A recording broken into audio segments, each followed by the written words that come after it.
وننزل من القرآن ما هو شفاء ورحمة للمؤمنين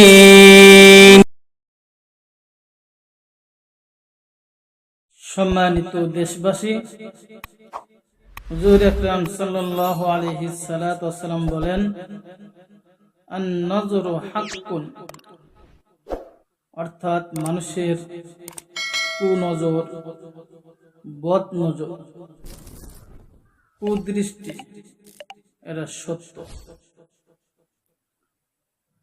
আপনার সন্তান সে এক সময় ভালোভাবে খাওয়া দাওয়া করত, কিন্তু এখন সে খায় না। আপনার সন্তানের স্বাস্থ্য ভালো ছিল, কিন্তু দিন দিন তার স্বাস্থ্য নষ্ট হয়ে যাচ্ছে। আপনার সন্তানের চেহারা ভালো ছিল, কিন্তু চেহারা থেকে উজ্জ্বলতা নষ্ট হয়ে যাচ্ছে। আপনার ব্যবসা প্রতিষ্ঠান খুব ভালো ছিল, বেচা কেনা বেশি হয়েছে, কিন্তু এখন দেখা যাচ্ছে বেচা কেনাই হয় না।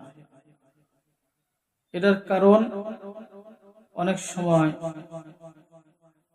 দুষ্ট মানুষের বদনজর লেগে থাকে, কুদৃষ্টি লেগে থাকে।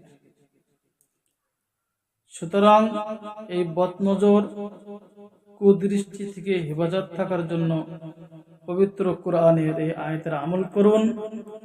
ওয়া ইয়াকাদুল্লাযীনা কাফারু লা ইউযলিকুনাকা বিআবসারিহিম লাম্মা সামি'ু যিকরা ওয়া ইয়াকুলুনা ইন্নাহু লামাজনুন।